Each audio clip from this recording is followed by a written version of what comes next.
of primal darkness.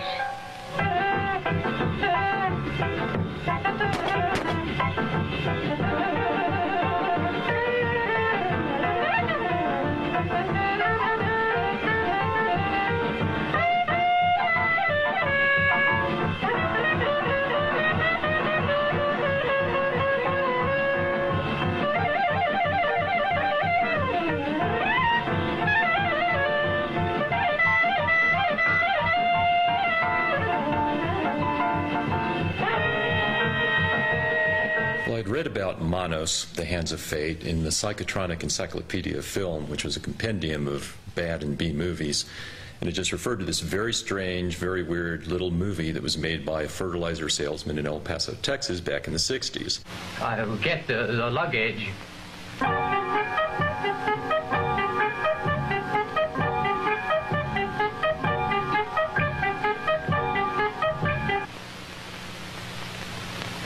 Torgo, we'll stay tonight, and then tomorrow... You cannot stay.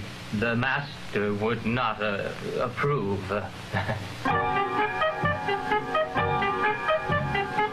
Once in a while you might find someone who claimed to have seen it, but by and large it was just this very shadowy, very obscure little movie that hardly anyone had seen. Very low-budget, independent picture that more or less seemed to have disappeared.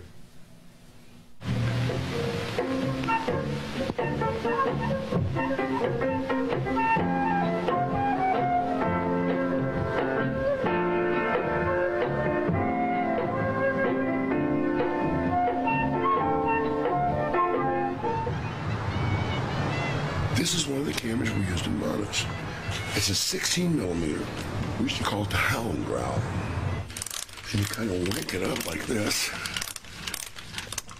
You get up next to this guy, and there you go.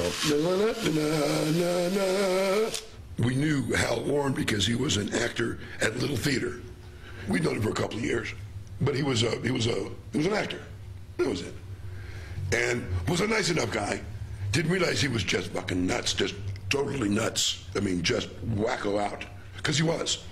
He wanted to make this movie. And Hal, he was a good guy, but he kind of bragged he directed. I don't think he may have seen somebody direct sometime or other. Hal was an odd guy, but in a way you could say like Ed Wood, another filmmaker who languished more or less in poverty and obscurity in his movies.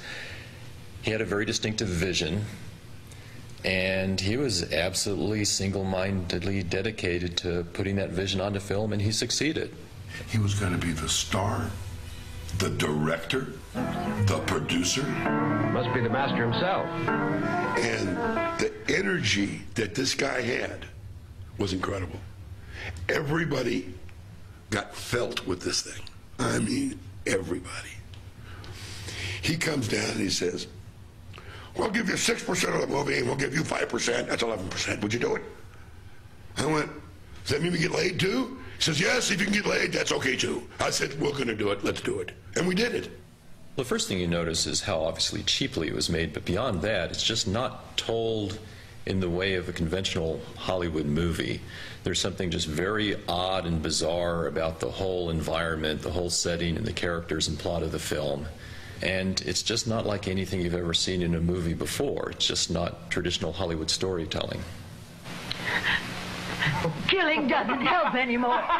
You're all finished. Tom Nyman played the master, the arch-villain of the piece in Manos, The Hands of Fate. Afterwards, he moved out towards California and I think later the Pacific Northwest. Pretty much adopted a hippie and bohemian kind of lifestyle, and has pretty much wandered down that road to this very day. Neiman did a really nice job with what he was wearing. I mean, that was the set. He put it out like this, and these two set of hands are on there, just gorgeous hands on here, which was pretty legitimate.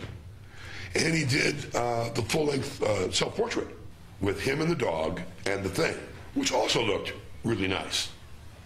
Well, Jackie Jones was about 7 years old when she played Debbie, the little girl in the movie. She would see the film that they'd brought back from the shoots and just knew that this wasn't what a movie was supposed to look like. I mean, she'd seen Hollywood movies, and this was just not like that at all. Some of it would not look right, would not look in focus. It just looked bad. And Hal would reassure her, said that, "Don't worry, we'll fix it all in the lab." And she'd think to herself, wow, movies really are magic. Please, Debbie, not now. John Reynolds played the part of Torgo. He was an incredible actor, a really good actor. Had problems, had some really serious problems. Jackie Jones, who played the little girl in the movie, remembered him as being all kinds of fun on the set, and in later years realized it was probably because he was high on something all the time. I don't know how many months afterwards, but he blew his brains out. Poor guy. That was a shame, because the guy was good. He really was. He was a nice guy, too. And was one of the better overactors I'd seen.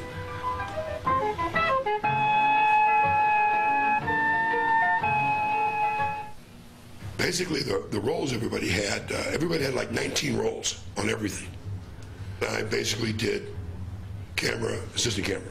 Then I wound up doing grip, lighting, costuming, first camera, sometimes makeup, second camera, definitely an assistant director, What else did we do? Well, Bernie started out as the stunt coordinator. I know that he was real unhappy with one shot where he went rolling off the side of a cliff and down the cliff, and you basically just saw him go rolling over the edge of the cliff and disappear from view. You didn't see any of his spectacular stunt. I can't go on. Take Debbie and run. And he became an actor in the film because one of the girls that was cast in the movie is one of the brides of the master, broke her foot during the shooting, and so they arranged a scene where she and Bernie were a couple of kids sitting in a car making out from the night into the dawn, as it turns out, which always got Bernie a big ovation. We just, looked our tonsils out there like crazy out there. So we get that part done. And we go to the east part of town, to Colwell's ranch, to shoot everything else we had. They were looking for somewhere out in the country. I don't remember just how they knew about it. It's kind of out of the way place, as you'll agree. They used a house over behind those trees over there to shoot some indoor scenes, and they brought in a bunch of dirt for some reason. That was where this queer sort of man was supposedly lived, and she slept on the dirt. So after they left, I had to get the dirt hauled out. I don't think they had a real story to start with much. So that was about it.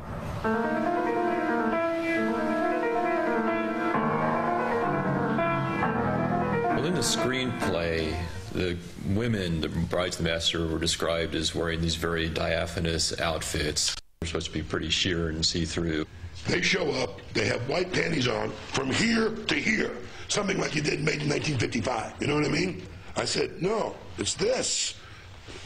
Some kind of a bikini thing. Come on, guys. Jesus, let's get this thing together. Come on. We're not saying take your clothes off. Come on. Not going to happen. Was not going to happen. Then when we saw the bra, it looked like something that happened in 1953. You know what I mean? With the tits that come out like this. Stiff, hard. You know what I mean? That's what they wore. I mean, that's not sexy. That's not anything. That's horrible. They ended up wearing what looked almost just like, big girdles and sports bras in a way, with some kind of sheer gown over that. And no, it's more like watching your mom getting dressed or something than watching anything too hyper-erotic. I was asked by Hal, I said, we need to have a fight scene. Can you help us stage this fight scene? I said, yeah, that'll be real easy to do. Said, well, show the girls how to do this, they'll get hurt. And I said, I'm going to direct this goddamn fight scene. I don't care what anybody says. So I said to one of the guys, well, can I grab her here? I said, sure. It's okay to touch somebody like this. You're fighting together each other. So it's okay. You can't just do this. You got to be able to do this and grab. If you're going to grab behind the head or go back and do a thing like this, just do it. Just do it. Just do it. So we watched this thing. These gals got with the program. They looked like they were hurting themselves. They really were, but they weren't. And the ones who didn't do anything got hurt. They came back in the second weekend, elbows tied up, this tied up, everything tied up. It was just ridiculous. One of the weekends we couldn't do it. Because half of them couldn't walk. It's really late. It's really late. I got to Hal and Growl 16, and I'm laying down on the table, right? And the scene is the girls come in and bang and smash and do this craziness, right? So I'm laying down. Next thing I know, they're grabbing my balls. They're grabbing my dick, back and forth. So I'm sitting here saying, "What are you doing to my balls?" And I started moving the camera. That's how the camera moved. Like that, 'cause I couldn't get out of the way. That's why some of them went out of focus. Because I was moving, I was getting out of the way.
What do you think? I mean, this is everything was here, you know. Everything was here. And we put the little girl in here. Because it was the shortest one there.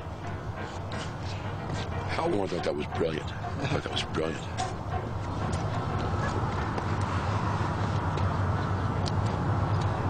They're standing on here, around here. One hand goes around here, the other hand goes around here like this. I'm going, don't.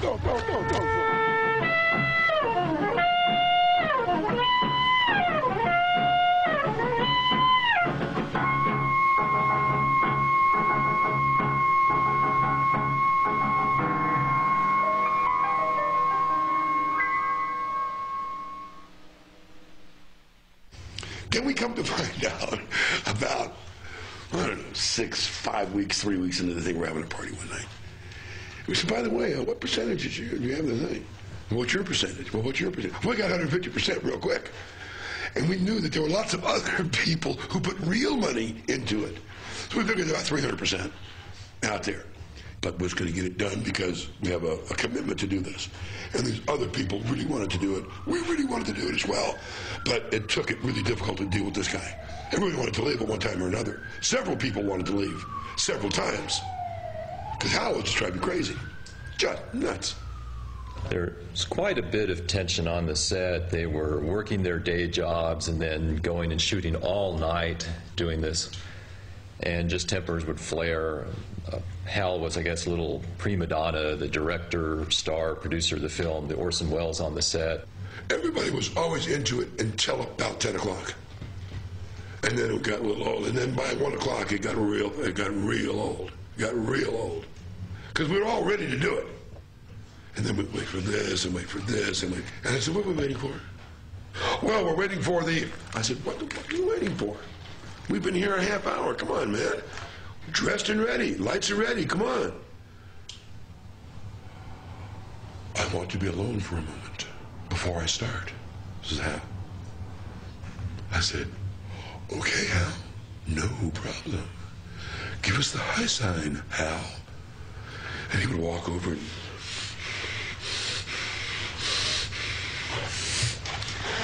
When you go into it, we start laughing. Let's go, cut. Wait a minute. Start this again. Back this thing up again and do it again. You look like a jerk. Bring it back and do it again. So we used to give him a hard time because he used to give us a hard time. And Hal got really upset. We put his hands in, Hal, you're going to have to learn how to live with this a little bit. I said, you can't be straight about this whole thing. You just can't. Says, I'm not going to let you do that. I'm not going to let you do that. So the rest of the people are working on this thing really, really hard. And he worked that hard. I thought the guy was going to have a heart attack. I really did. We figured he could have either an aneurysm or just an upfront stroke, and that we would just finish the movie off without and change, kind of change it a little bit. And we used to tease him all the time about that.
Surprises me here is that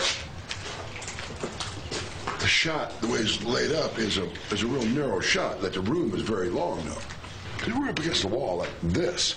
But there's room from here to the window. I mean, I don't understand that part. I thought it was smaller, much smaller. When he steps down and shuts the door, the top of the door is about here, because he steps down. Hal steps down and says, I'm the master, whatever. I can't remember what the line was. But that's the front door over there. I am Michael. I take care of the place while the master is away.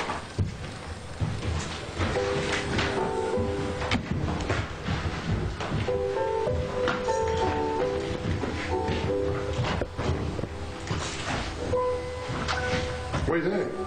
So you're pretty sure that it was all shot in this place then? Oh, yeah.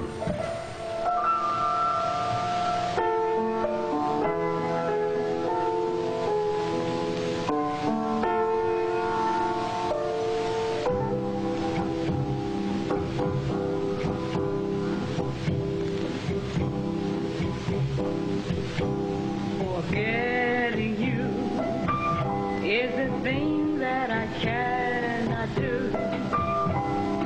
Yet I know it is very true. I'm forgetting you.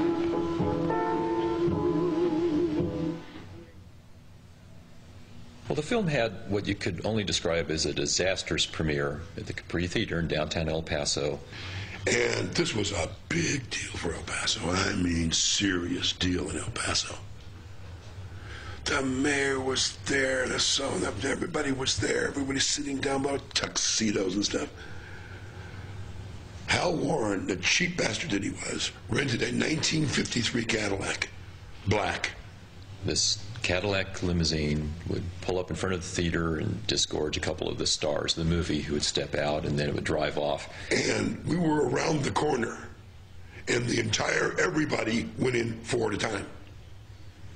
And then they'll come around, pick them up again, go in there, go around, come again. And they'd have that go around, load up, go around the block and drop them off, and made it look like a lot of limousines were bringing a lot of people. That was pretty tricky. Because they could really only afford the rental for the one limo.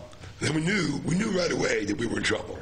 But you We were just in deep doo-doo right away. We knew that. Listen, I've never gotten this lost before.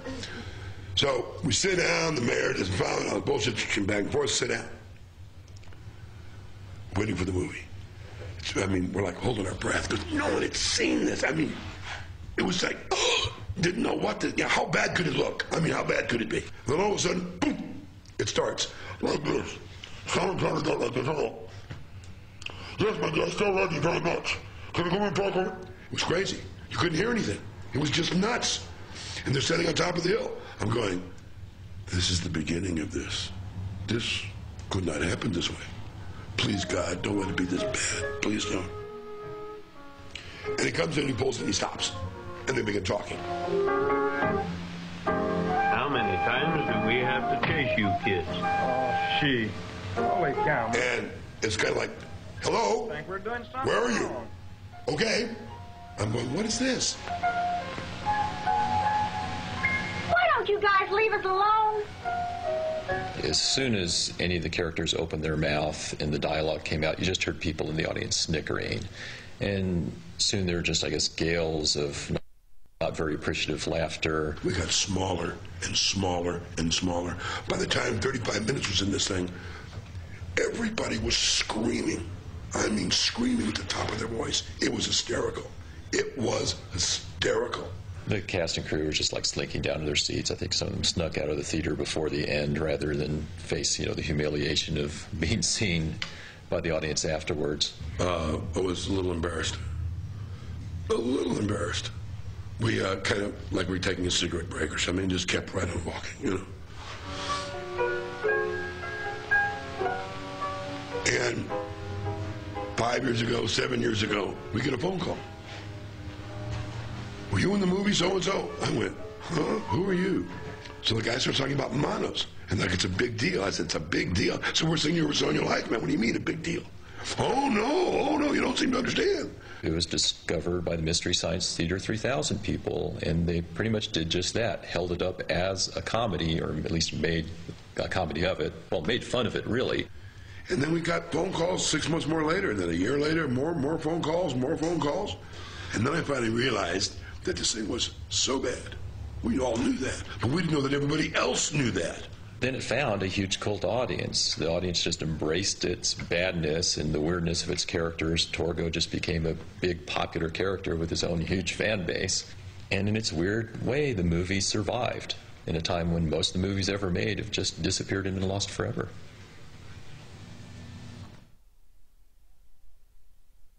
Just to accommodate the filmmakers and our guests here at Sinanova right now, and tonight we're showing Manos, The Hands of Fate. So thank you all very much for coming by. We'll get started shortly, okay?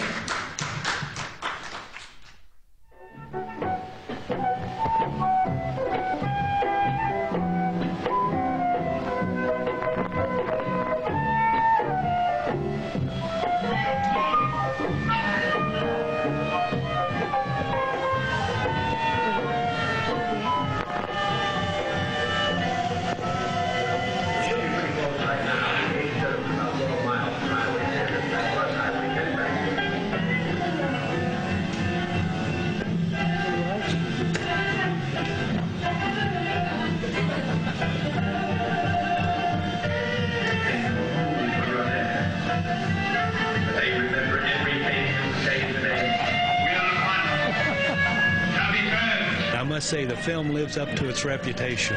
It ranks right up there with like Plan 9 from Outer Space. Oh, there it is.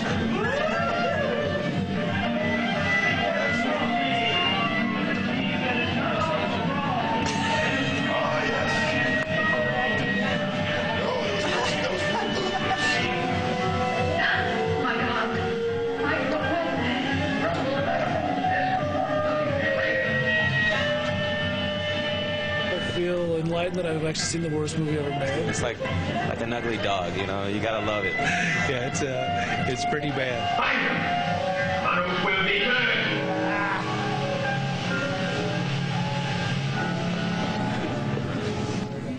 When we first started this, How does it feel to be? I just want to know. How does it feel to be in the worst movie? See, we knew it was the first movie when we were making it. This is just hysterical.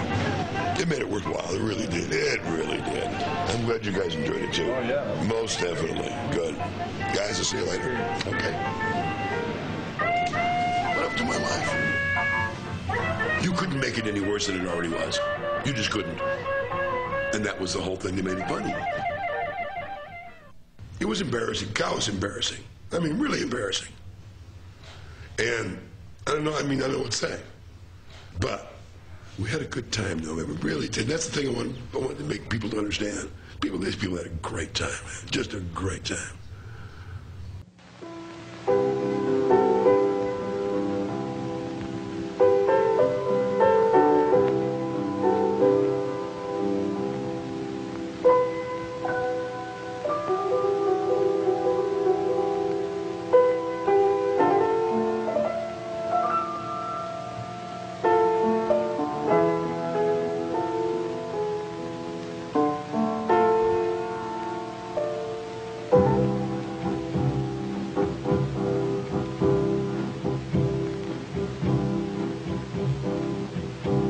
Forgetting you is a thing that I cannot do. Yet I know it is very true. I'm forgetting you, remembering nights together won't be again. All our time had its happy end. I'm forgetting you. Don't forget the silly way we met. Don't forget the tender touch that set fire burning in two. But I'm forgetting you. April's here, and it seems you are oh so near. When I look, this dream disappears. I'm forgetting you. I'm forgetting you.